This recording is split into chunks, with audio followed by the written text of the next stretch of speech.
Good morning, everybody, again. Good morning to those that I did not say yet. Good morning. I'm very happy to... there's faces I don't know. Okay. There's more people I need to say hello to.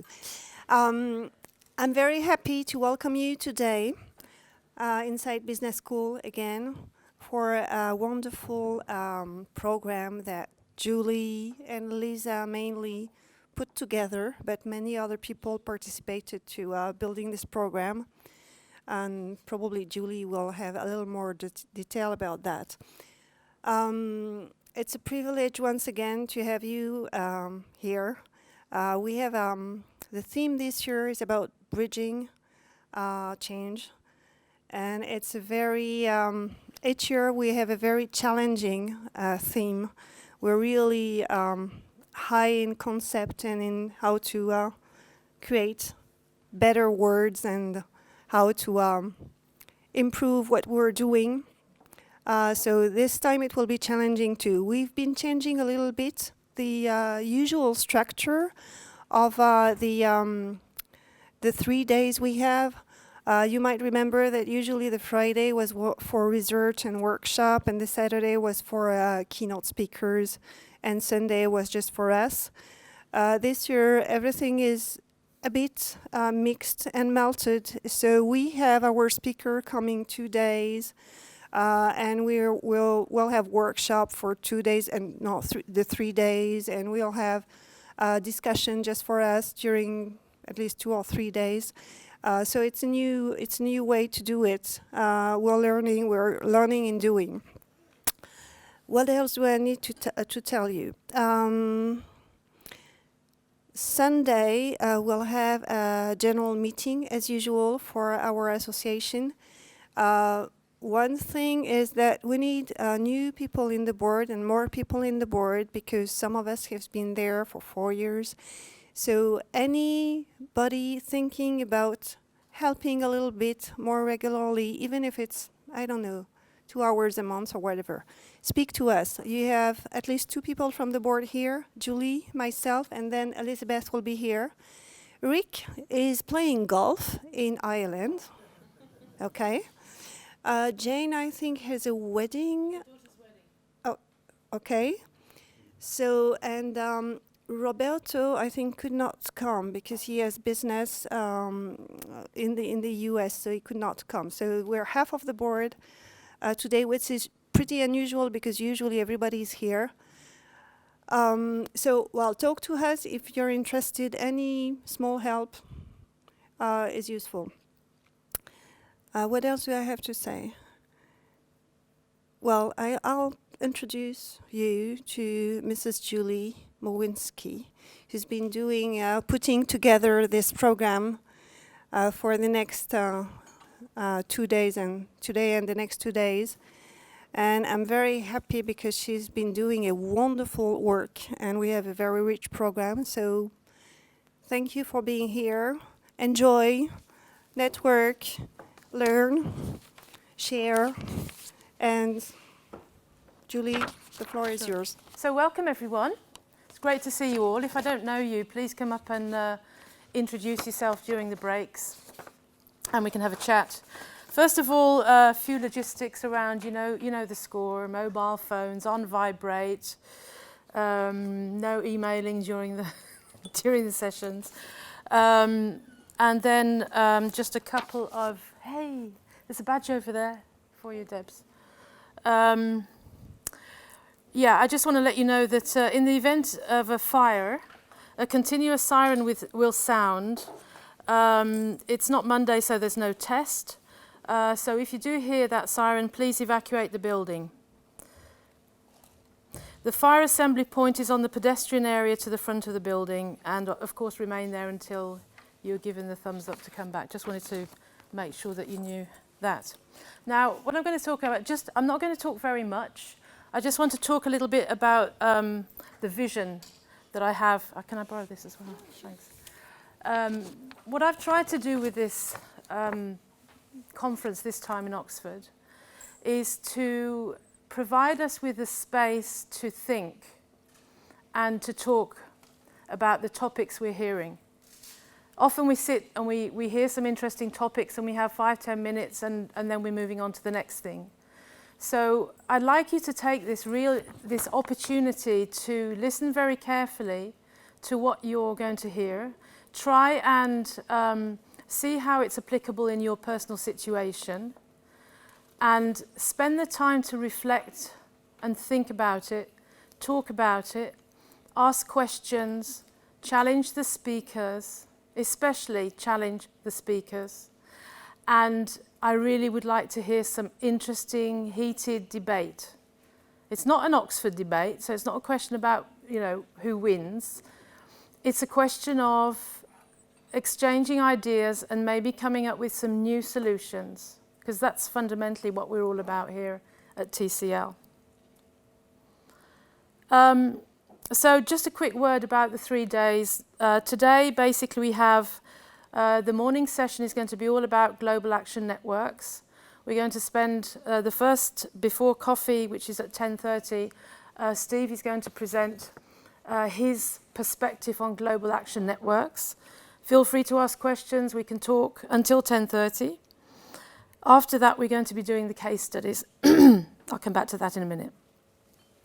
This afternoon, we're going to have a wonderful session with Margaret Chapman, helped by Deborah, who is going to talk about mindfulness in the workplace. And this is going to be a very interactive session.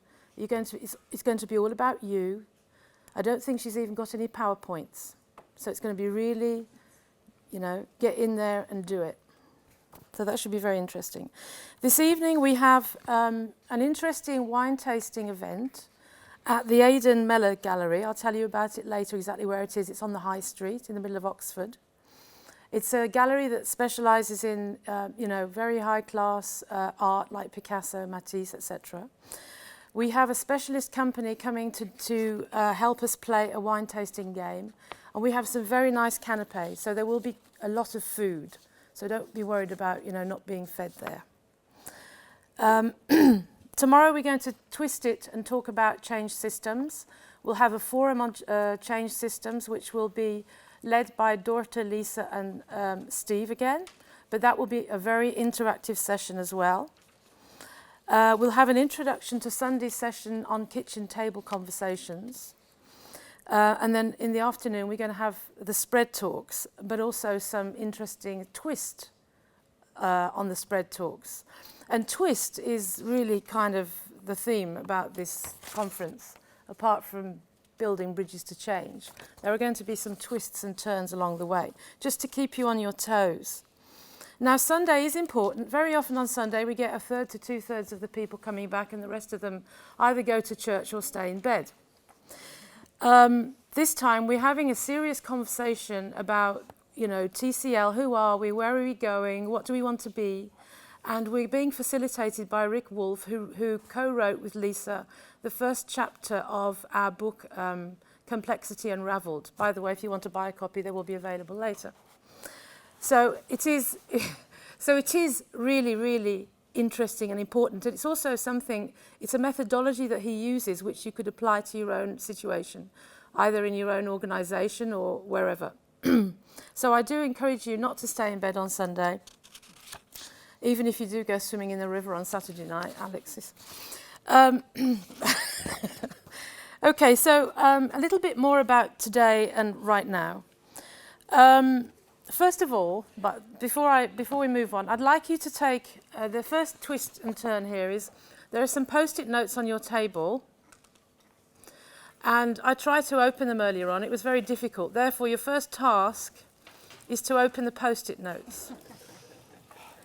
Once you've managed to do that, I'd like you just to spend 5 minutes to write down your expectations of the conference and your expectations of today's session, if you have any. But I'm sure that you have expectations about the conference. So I'd like you to write those down, and then when you've written them down, just go and stick them on one of the flip charts. You can do as many as you want in 5 minutes, assuming it doesn't take you 5 minutes to open the post-it notes.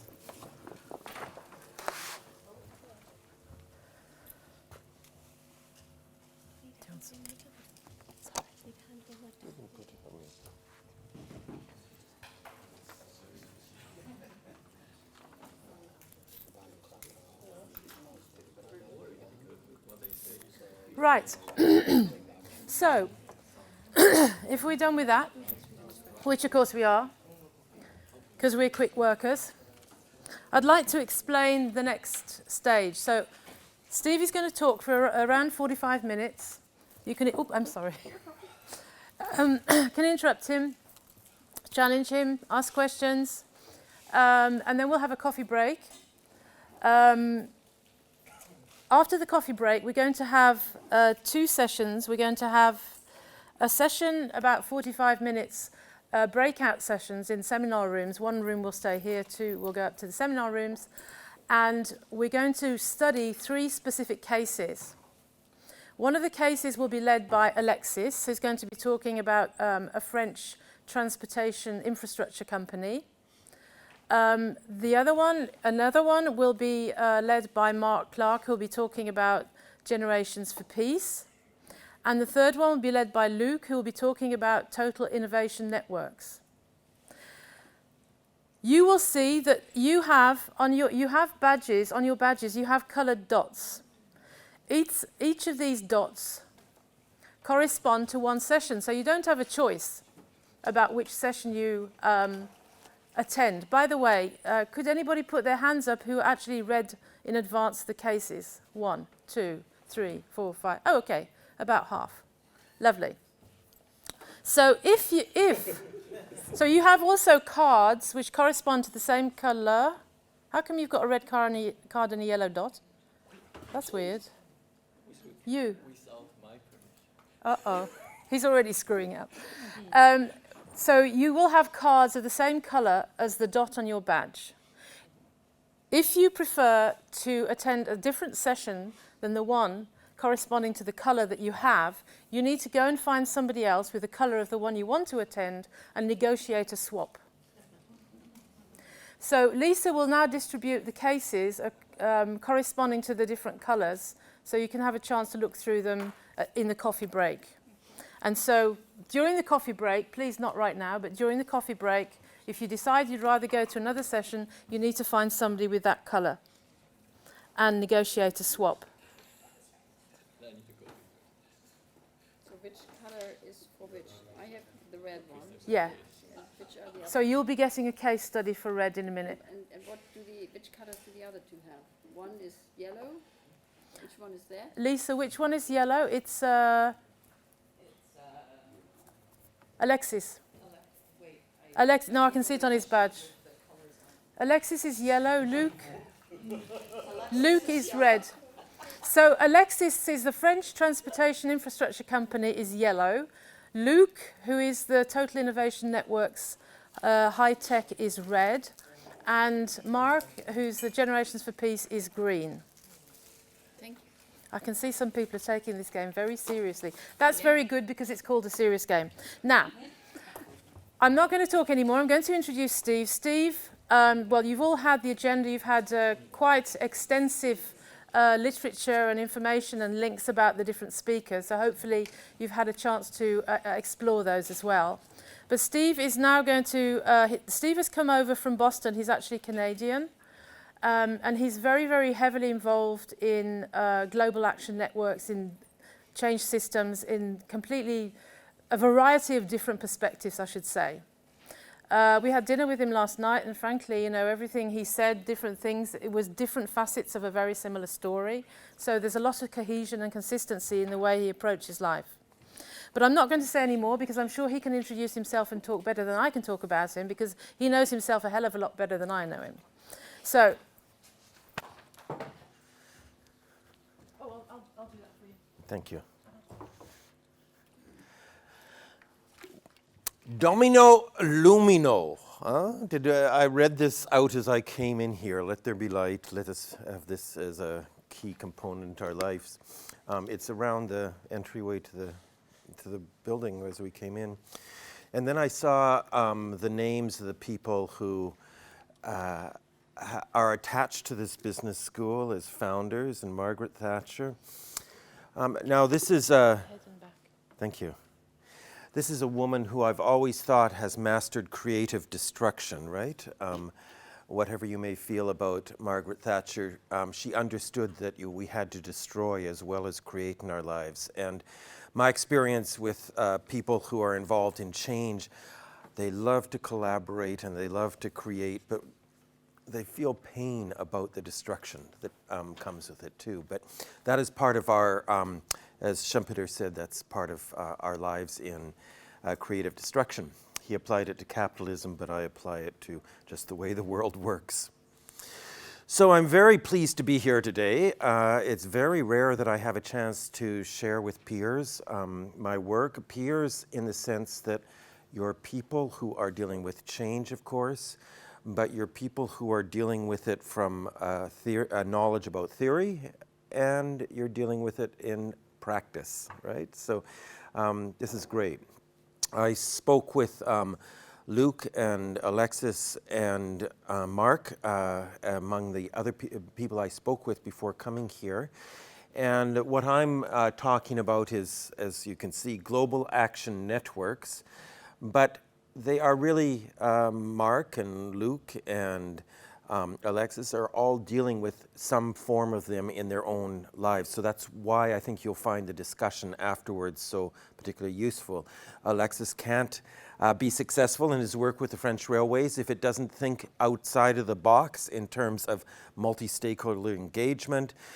Luke's in any innovation network, we know that one of the key challenges is to bring in diversity and challenge and different perspectives. How do we bring that in?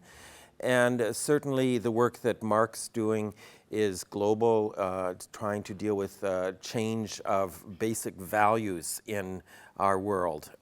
So all of this is part of your introduction to global action networks.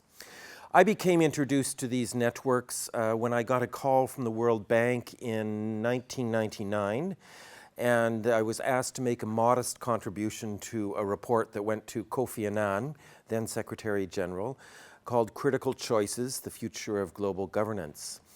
And if you may remember, at that time, Kofi Annan was under enormous pressure to reform the UN. Now, how many of us as great change makers would like to take that on as a project, right? Big, challenging project, not the type that I would approach, because I think that attacking these issues with institutions like that directly is actually not the best way. I agree with Hamlet that through indirections, find directions out. Maybe a skunk works, which is what developed as a Global Action Network. The UN Global Compact came out of that. But in any case, the framing at that time was global public policy networks. I was interested in learning more about these networks. Spent some time, the aughts, looking and working with them, and discovered that, number one, they don't think of public policy as their major outcome. So they think about change as their major outcome. So, and number two, political science, which is the policy framework, is a useful perspective, but the perspectives that you would bring about organizational change, about societal learning and change, are much more useful for them in really becoming successful networks. So I hope you will find this as engaging as I found it over the years. So the context that we're dealing with today is pretty problematic. We have these questions, big questions. We know we're hurtling forward, not answering them adequately. We don't have answers to them. We are going to be facing, I think almost we could say pretty well inevitably, an end of our civilization as we currently experience it, which is going to be accompanied by a lot of chaos, by a lot of mourning about what we're losing that we value highly. These are some of the issues that the global action networks are dealing with. Many more, of course, and ones that I think you'll find relevant to your own work. I know with Luke, we had big discussions about, for example, how do we dispose of electronic panels that we have in our lives. We have a theory about how it's being done in a recycling way, but we know that most of them end up in dumps in West Africa, in China, etc. How do we change that? That requires something much more than what a single business or even the businesses as an industry association on their own can take care of. So over this time, if you think of our own history as an organizing entities, really since the 1850s, we've had the rise of the current corporation form, the for-profit corporate form. It was really, as you know, with the rise of the railways that, and particularly in the United States, when you had these long distances, multiple time zones, big questions about coordination, that we started to have the rise of the corporation as we now know it. Today, you think of the scale that we have and the sophistication of the business corporation. It's absolutely amazing the wealth generation capacity that we have. Similarly with governments, up to about 1900, governments were concerned mainly with issues of foreign affairs, trade, modest ventures into things like road building, the post, etc. Today, we have incredible production by the bureaucracies that many people rail against, but think of what the change the welfare state made in terms of our quality of life, in terms of ensuring health care, much better education than had ever been experienced. We had an explosion of our ability of knowledge about how to actually produce this. And similarly, if you look at 1900, if you look at civil society or NGOs, what we had mainly were churches and affiliated hospitals and such things. We had labor unions and associated associations with them. And we didn't have a whole lot else. What we had in growing out of particularly the 50s and 60s was an explosion of NGOs, and the organizations we have today that are NGOs cover a whole gamut of issues, from human rights to poverty reduction to health to education, etc. So today we have an incredible capacity organizationally, things we've learned to do that we could not do before. So the 19th, 20th centuries, 20th century in particular, I think of as the great period of our capacity for developing organizations. What we're challenged with today is the network society. And we can think of networks in many different ways, but it's about how do we address those challenges that we were just talking about in a much more innovative way. And they provide a lot of important answers. But we're still at the edge of understanding how to create that network society. We still have in our minds the model that comes with such things as the computer and the information age, and that's the way we tend to think of networks.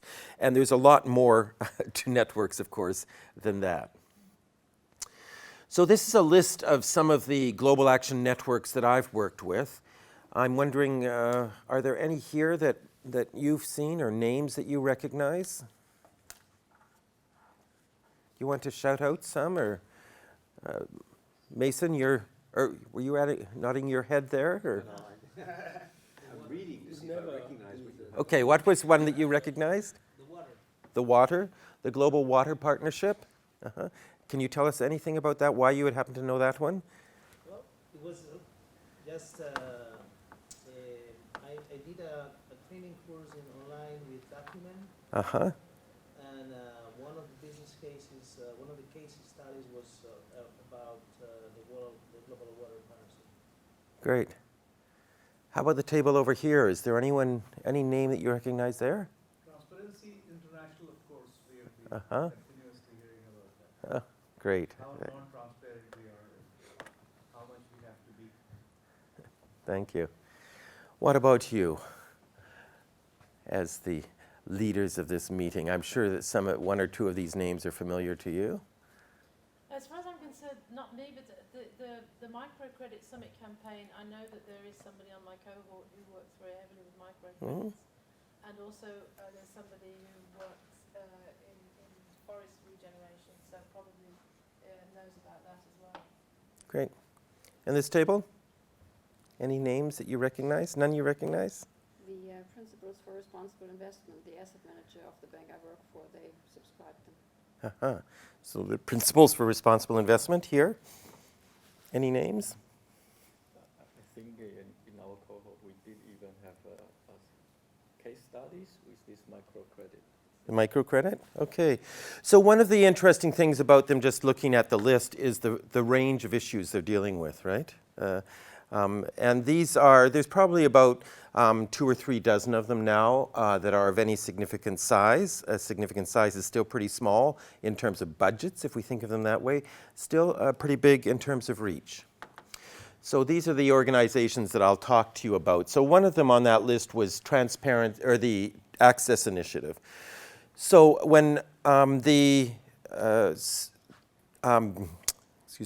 when Rio Plus 10 was being organized for the WBCS, the World Sustainable Summit in South Africa in 2002, there was a group of NGOs that got together. I was asked to work with them. It was one of the leading NGOs involved in this was the World Resources Institute in Washington, D.C. And they said, let's take a look and see where we are today, this is 2000, compared to where we were in 1992 with all those commitments.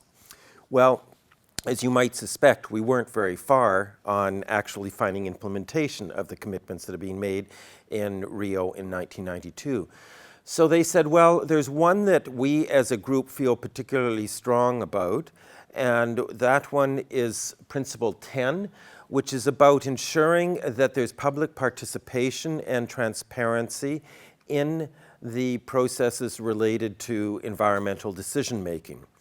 So they set up this Global Action Network to actually work with governments to be able to develop the capacity to be able to implement this principle. So some governments, of course, signed on to this principle without really caring about it or paying any attention to it or even wanting it. They might even felt opposed to it.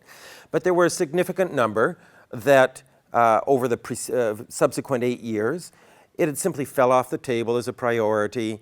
They didn't understand how to put it together, etc., how to respond to it. So these organizations got together to put it back on the agenda and to create relationships with the government to undertake experiments and develop measurement processes to be able to actually give life to this principle.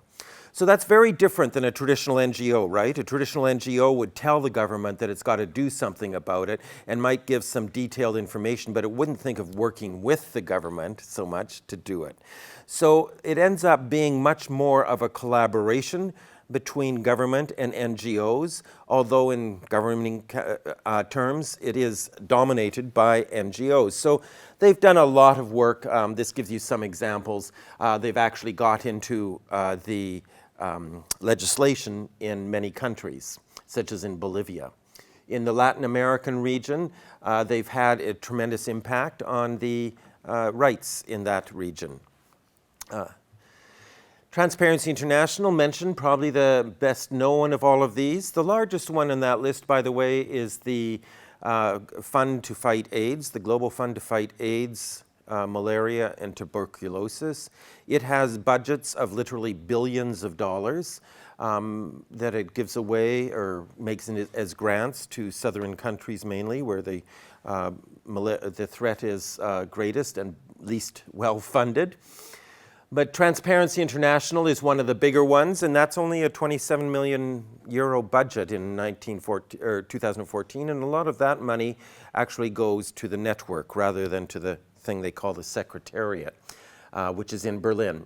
So this started with Peter Eigen. He was a senior official at the World Bank. He had talked many times, many years, about the need to do something with corruption. The response from those in the World Bank and the World Bank clients was, it's a cultural characteristic. It's not, you're offending our culture when you start talking about corruption.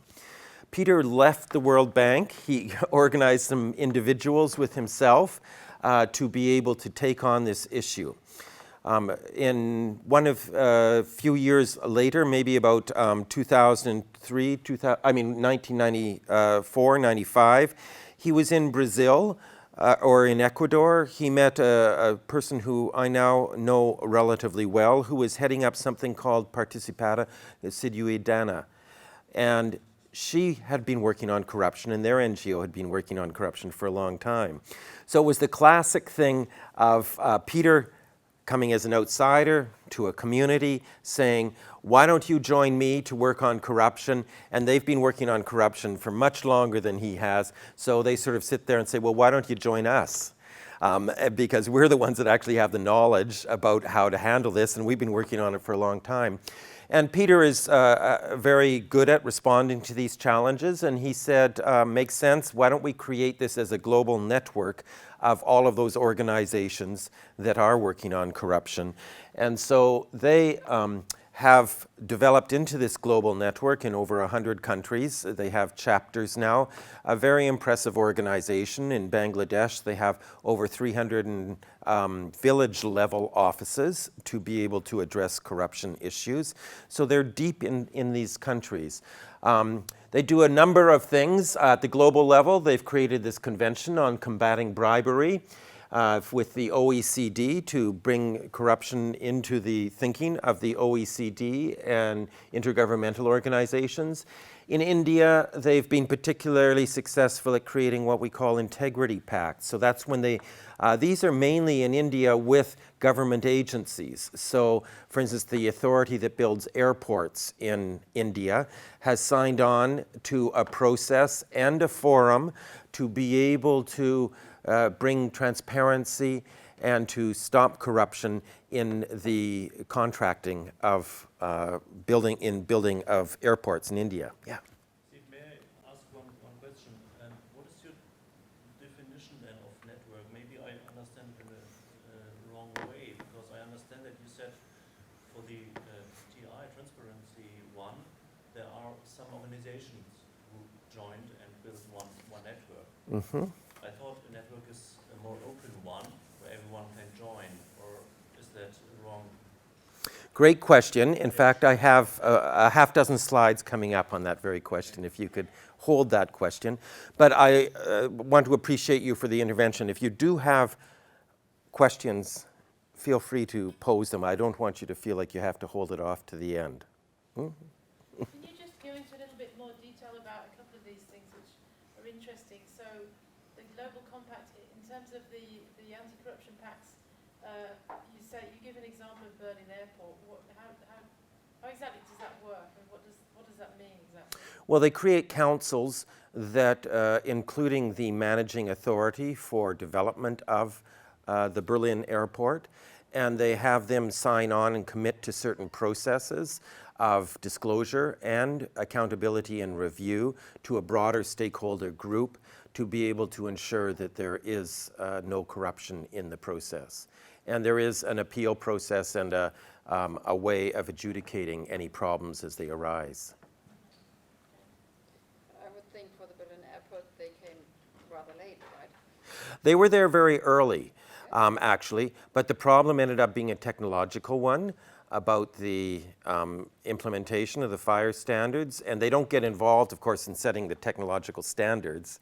It wasn't one that there was no accusation of there being money transferred illegally, but there was plenty of reason to say that the standards were not appropriately set, I think. But that's a great example where it's just been a big mess, right? It's still not open all these years later. Just a question on the origin of some of these networks. So on the AIDS one, for example, what weren't the WHO? I'm sure the WHO, the World Health Organization, were highly active in addressing it. So why did the specific AIDS network arise in the context of the work that was going on? Great question. So the classic reason for any of these networks is that organizations start to understand that responding to the challenge they have some responsibility for is way beyond their means. and that it requires more resources, both in terms of, sometimes in terms of financing, particularly for the one to fight AIDS, but also in terms of skills and reach. Government bureaucracies don't have the same reach as NGOs, right?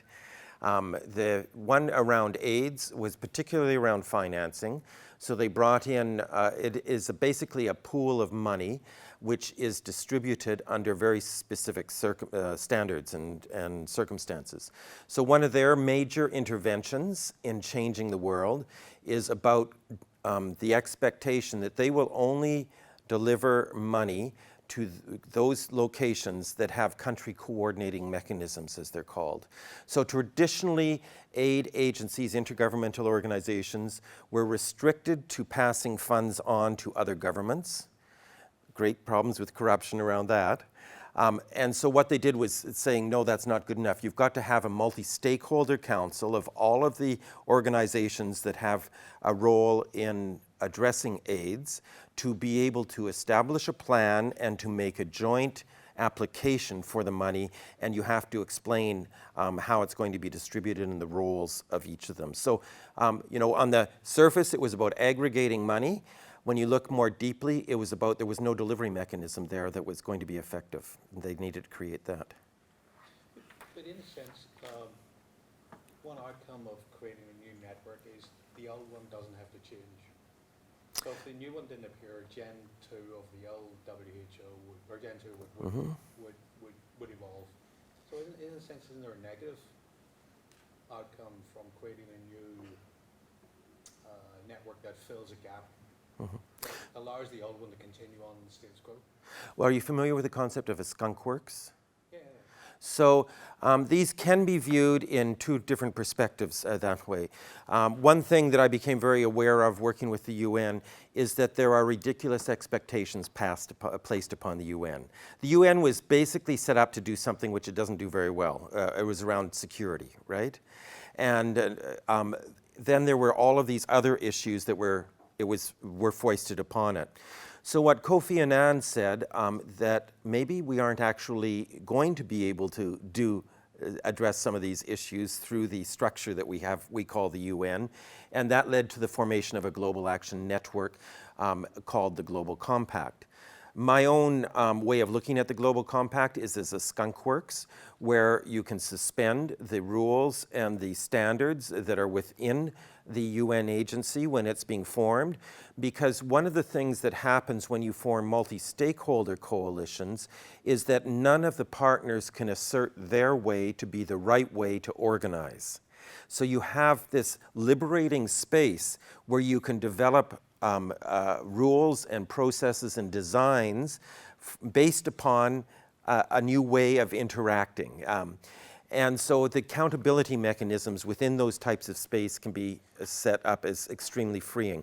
One of the things people often do, which is a real problem, is they start focusing upon the theoretical models of how these spaces should be organized rather than doing the work. I always say, do the work, find out how you get the work done, and then out of that reflect upon what the rules are that you've used to be able to get the work accomplished. And that's the way to define the rules, rather than coming in with some sort of theoretical model about how it's supposed to be. Because those theoretical models come from our historic experiences that are limiting our ability to actually address these issues successfully. Does that, yeah? Great. Oh. So the International Land Coalition, another example. So Transparency International had a key role in founding by this very energetic individual. The Access Initiative had this way of founding by somebody realizing that there was something that needed to be attention to, some group of organizations. They've created a program which is basically still heavily in association with World Resources Institute, but it's run sort of as a program, but it's very independent. The International Land Coalition grew out of an ongoing meeting of intergovernmental organizations and those concerned with food security, and saying we've actually got to establish a more permanent organization because we are just meeting ad hocly, and that's not getting us to where we've got to get to. So they established this organization in 1995. They've grown. It's mainly southern country focused. They don't have activity in developed countries in Europe or North America, although I've urged them to do that. So some of the things that they've done here, they've made women a top issue about the role of women. If any of you work in southern countries, you'll know that women do a lot of the work, but they don't actually have much formal power. So some of it has to do with that.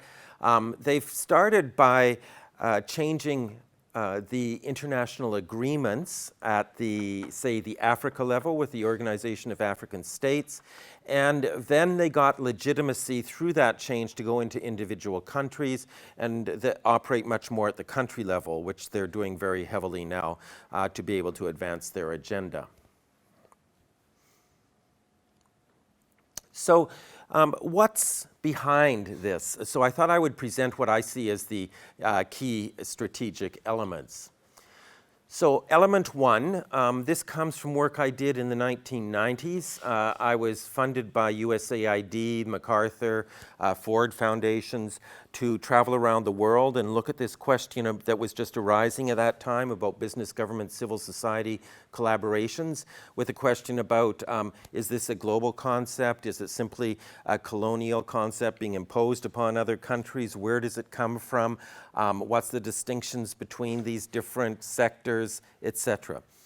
So there was a very profound outcome for me that drives a lot of my understanding about the way the world works and how to organize, how to respond to these big issues. This table is part of it, but it's reflective, its characteristics that you see on that table are reflected in the book called Human Dynamics of Sandra Siegel. And it's a book which looks at learning processes of individuals. So I was working at the societal, sectoral, business, government, civil society level. She was working at the individual learning level. And what she found was that there are basically three learning styles, which I think will seem quite intuitive to you. You've probably learned them yourselves. So there's the learning style of the individual who's mainly tactile, and wants to, prove it to me, show me the goods. I know I was talking with a colleague, and I noticed whenever I did presentations, he was always going like this with his watch, and he was fumbling with his watch. And I asked him one time what that was about. He was a senior executive at Ford Motor Company, and he says, well, when I'm doing that, I'm actually really listening hard. And it would be very easy for me to conclude the opposite, right? But he is such a tactilely oriented person that even when he hears something, he's got to be having something that's sort of connecting physically through. So these are the people who want to measure it, etc. There's the mentally centered individuals. These are people who deal with concepts and ideas about whether you should go in that's right or that's right, and definitional boxes, and often we associate with academia. And then there's the emotional learners, and these are people who have personal, visceral experiences, and they know it's right just when there's something that in their body, their chemistry, that tells them it's right. They intuit the world, and they make sense of the world that way. So this probably resonates with a lot of what you've learned already in change making. But what I saw with her description of those three sectors very much overlapped with my description. Her description of the three learning styles very much overlapped with my description of the three sectors. So the individuals who are tactilely oriented are very much like those who tend to dominate the business sector, about the ones who are very focused upon physical outcomes and provable outcomes. Those who are mentally oriented are very closely associated with the government sector, right? We're about creating laws and saying whether it's, and whole systems to define whether somebody's done something as legal in that box or illegal in that box, and how legal or illegal it should be and how they should be fined. And the third group, those emotionally oriented people, are really people dealing a lot with social justice and community, what they're feeling is best for their community, and associated with civil society organizations. So now I've grown to think of these different sectors as being dominated by different sense-making models. So it's another rationale that, for me, about why it's so important to bring together these different sectors to be able to address these complicated problems. And this is one way of explaining it too. They have different resources, they have different weaknesses, and if we bring together them across their strengths and their weaknesses, hopefully we can address their weaknesses and tap into their strengths. You know, for example, this one on amateurism. Well, the civil society depends a lot upon volunteers, right? And so that's what I mean by amateurism. I don't mean that there's not professional staff or that type of thing, but it's just one of its core resources, and there's only so much you can do with volunteers if you don't have any professionalism in it. Material scarcity, you know, whereas here you have the capital and financial assets. So that's the way I think about these global action networks, is we're trying to weave together these resources at a global level to be able to address these critical issues. Now, one thing about this table, when I present tables, you can use these as analytical devices as well, right? You can apply this to a partnership that you're actually trying to organize. And you can say, how are we doing at addressing this particular issue of scale?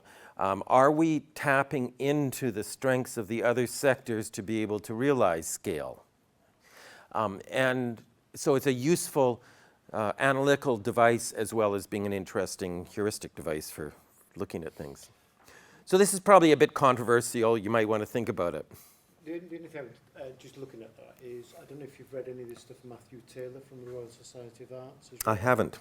Which has a similar construct. He uses different definitions, but he's using that theoretical base, looking at national and local dilemmas and wicked problems within society, about how you mesh those three elements together, and recognising you have to speak to each of them. You cannot sort of allow one to dominate the other. But you might want to have a read of some of his stuff. It's quite there's quite a strong linkage, although he uses different analytical devices. He still uses three, but he's speaking on a similar line of, actually, one of his, for those from the UK, he uses Arsenal Football Club, who were building a new stadium. And of course you had the local population of Islington, who didn't want a new stadium, the football club, the market, who did, and the bureaucracy of Islington Council, who were sort of negotiating with the football club and trying to reconcile the competing local differences. And he uses this construct to actually show how the club itself actually recognised that and then began to work with all three. So there are some different examples, but it does speak to that sort of model. That's great, yeah. What I'm presenting to you, you know, it's sort of like what I think about Peter Senge's work, is that he's not considered, he's not a great experimenter, or what he is a great synthesizer, right? He's understood different people's work and how to bring it together in ways that it's accessible. And that's no mean feat. It's not at all putting him down, but it's just realizing. Same with my work, you know, lots of people have talked about this. I'm hoping to bring it together in a way that you will find useful. But certainly, I appreciate the point. There's lots of other people who have talked about this. That's a 101 question. Do you distribute the slides in TCL, or? We'll have all the slides on the member space. Okay. Everything, I'm trying to connect and I've lost all the passwords, but as soon as I get the password, the files, everything will be there. Okay. Thank you. So just to remember that I approached it as an institutional perspective in the last slide about diversity and bringing together difference, but there's real people that we're talking about as well, and bringing together that type of diversity. We all know that's an organizing challenge that is part of our change work, because all of these people have different perspectives that have value in integrating, and lots of conflict between them potentially. So now coming to your network question. One is why network? So there's a series of reasons why networks are particularly attractive as organizations in doing this global change work. They do build communities and connect across their differences. We know that they're relatively efficient, they're flat, they don't go through a lot of layers of bureaucracy to be able to get action happening. Flexibility of action, because they can do different things at different levels without having to get authority from somebody. Diversity of approaches arises out of this great constellation of variety and embracing of diversity. And scale of undertaking, networks. These networks grow to global scale in a very short period of time. Within 5 years. Can you think of building a very substantial business organization globally in 5 years? Pretty hard to do. It's very common for these to do it because of the way they are structured. But we couldn't do it without, of course, communications technology and the infrastructure we have that facilitates our face-to-face meetings. Of course, communications technology is becoming increasingly the more important one of those two. So what is a network? Getting to this question. So this is the way I look at networks. I was at a meeting at the Royal Dutch Society of Scientists about 10 years ago, 15 years ago maybe now, and everyone was using this word network, and it drove me crazy for the same reason that I was asked this question. Everyone's talking about it differently. It means something different to different people. So this is the way I use the term network, so you'll understand it's not saying that this is the way others do or it's the right way, it's just so we can have a conversation. So we have individual networks, and there's these different ways of thinking about it in terms of, your classic, academically we call them dimensions, of course. Then we have an organization. An organization, as we classically refer to it, is a network too, right? But it's a hierarchical network. So these are the bureaucracies that we've created. I associate the word administering as a core logic behind governments, because they've got a bunch of rules and laws that they're administering, right? Whereas managing is something I associate with business, which is more about goal-oriented. That's what the goal is, that's what we're trying to achieve, so get your ass moving and move in that direction. So there's two different dynamics there, just to recognize it. But the operating focus of the organization, the core question is what's the good for the organization? And participation's closed. You have to be invited in, either as a consultant or as an employee, etc. So then we have something that some people call networks too, but I call an interorganizational partnership. And one of the key distinctions here is that they are task-focused. So, for example, in the Transparency International example, getting that contract around the New Delhi airport was a very specific set of actors. There was a small to modest number of actors around that. They organized as a hub and spoke model. There was somebody who was organizing them and would coordinate their activity. Their core issue was coordination of their knowledge and resources and seeing what was happening. And participation was highly controlled. You can't be part of the contract unless you are part of the contract.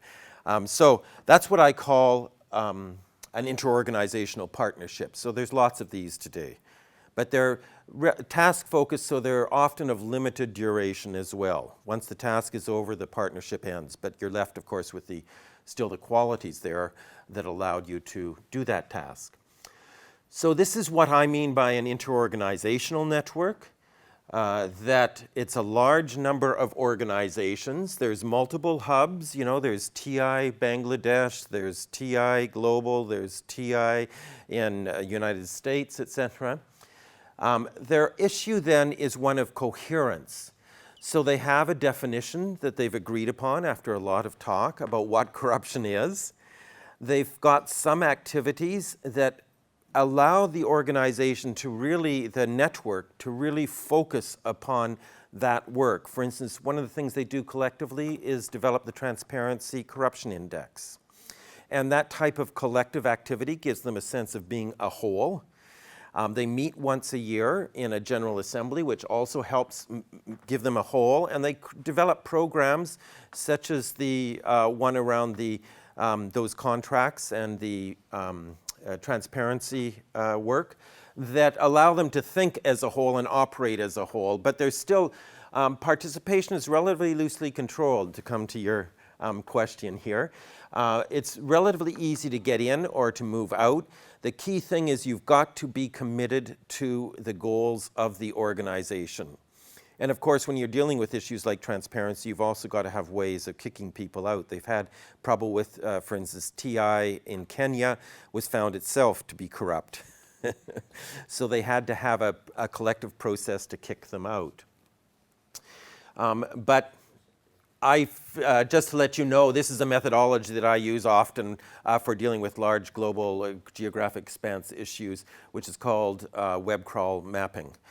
So it shows the relationships between different organizations in virtual space. It's very useful for being able to get a quick read on who's doing what in a certain issue arena. But beyond that, we have a system, right? The Transparency International, Forest Stewardship Council are part of a much bigger system. And there's a distinction, a clear distinction between those two. If the Forest Stewardship Council, which deals with issues of integration of sustainable forestry into the system, if its goal was to become a mass organization, a mass membership organization, it would fail. Because there's only going to be the early adopters, as we say in change language, who you want to have as part of the Global Action Network. If you end up having your goal to become a mass membership organization, you will become no more than a trade association. And we know how the dynamics of trades associations make them work to the lowest common denominator. So the goal of the Forest Stewardship Council, of these global action networks, is to influence and get to the tipping point for the whole system and to change the standards, change the behavior of the whole system. So that gives us this more comprehensive sort of look at what we're actually talking about. So a global action network is really this thing here. Of course, it includes individuals too. You want to have a passionate individual who's working with you from the organizations. One of the confusing factors for some people who work, say, in the Secretariat, as they call it, is the Secretariat itself is an organization, right? There's a boss in the Secretariat and they have that staffed. And sometimes in the Secretariat, people will say, but we're supposed to be a network, so I shouldn't really listen to you. Well, that doesn't quite go down right. But anyways, just to see that there are some paradoxes in working in these types of networks. Does this resonate with you after your question about networks, or you want to follow it up with any other question? No? You're fine? Yeah? Steve? Mm-hmm. In terms of bridging, when does a network, which often is simply a group, become a team? Mm-hmm. And how does that happen and why? And then when is a team, or how do you get a team to become efficient without, as in business, targets, rewards, punishment, policing, legislation? Because otherwise, if you don't do that, in my experience, you simply remain at a very theoretical level. And there's a lot of discussion. It's pleasant, but is it going anywhere? So these networks usually start as a team, and I always encourage them to move quickly on to doing something in the in the space that they're trying to influence and to test their ability to do something with the issue. Like it was very important for the Access Initiative to try to do something in, where was it, one of the, Tanzania, I think it was, that they were doing something. So to actually set up a way to do something there rather than talk about how it should be done, which is what an NGO traditionally talks about, but actually to learn from the experience, which gets into, so that's one of the key qualities for me when I talk about team here. Does that go somewhere? I'm happy to continue the conversation. So going through these 6 elements, this third element is be global. For the one that Alexis is dealing with, it's being a different space than global. So this can be, there's local action networks as well, but this is the quality for the global action networks. And local as your working environment rather than the geography. So it's not about, so a lot of people say, oh, the global organization is only thinking theoretically. Well, no, a Global Transparency International is dealing with global organizations like the OECD to get global changes to the OECD conventions on corruption. So that's what I mean by thinking of it as a geography. And so we have these things that we're trying to weave together, right? These different levels. And one of the challenges we're facing with these issues is that we know that the government boundaries that we're often dealing with are totally irrelevant. Zoonosis, the spread of diseases today, the government boundaries of national units, they have no respect for that. So how do we create these flexible entities to be able to easily deal with all of these traditional boundary issues? So this is one which is probably quite core to your interests. It's certainly core to my interests. And it's the question about what does transformation actually mean? And I found it, again, going through these discussions with people often when we're talking about transformation and change, we have these conversations that just end up in a bunch of confusion. So this is my definition of how I distinguish between these 3 different qualities: complex, triple loop, transformation being complex, triple loop. I know you've done the work on the distinctions of complex, complicated, and simple, which I see fits in here. I think you've done the work on the triple loop, single loop, double loop learning as well. Sorry, what's triple loop learning? Triple loop learning is when you're asking this question: how do I make sense of making sense? How come I can actually come to believe that? What sort of questions, how do I make sense of what I'm looking at?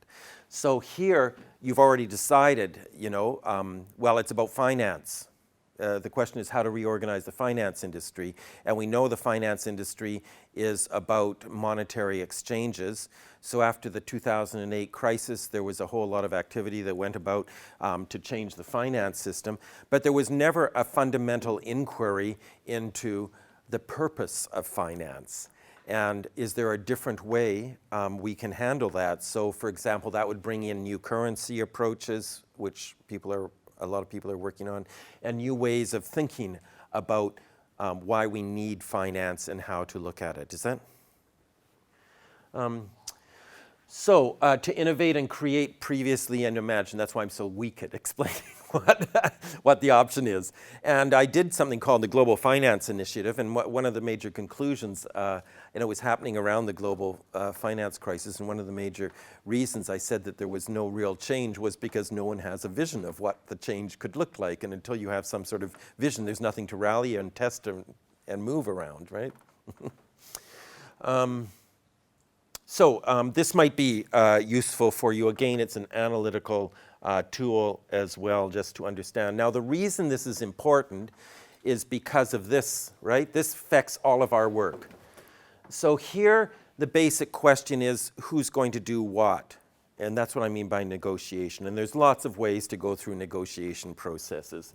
Here, it's about mediation. It's about bringing people together to think about how we can get it done, right? And different ways to do it and how people get rewarded for that and how the rewards should be set up. Here, it's around envisioning methodologies, you know, so where is it we want to go? What are the possibilities? What can we actually do? And I see people all the time approaching this through negotiation, which it's no wonder it doesn't really get us the change that we want. This is something I'm working on right now that I'm very interested in, if you're interested in, and it's how to finance change. We need an ecosystem for financing change, and we don't have it. So you look at all the different models. There's microcredit, there's impact investing, there's social financing, there's government grants and government credits, and there's foundations supporting it, et cetera. But we don't really have a model about how to finance change, and we need that type of understanding to do change at the global scale. We've got to do it. So I hope this is, Global Action Network has to have this as part of its ongoing being. Now, what it does is undertake activity, right? And goes through this traditional learning process that I think you're also familiar with, you know, the reflective Kolb circle of learning based upon what we've done in the past.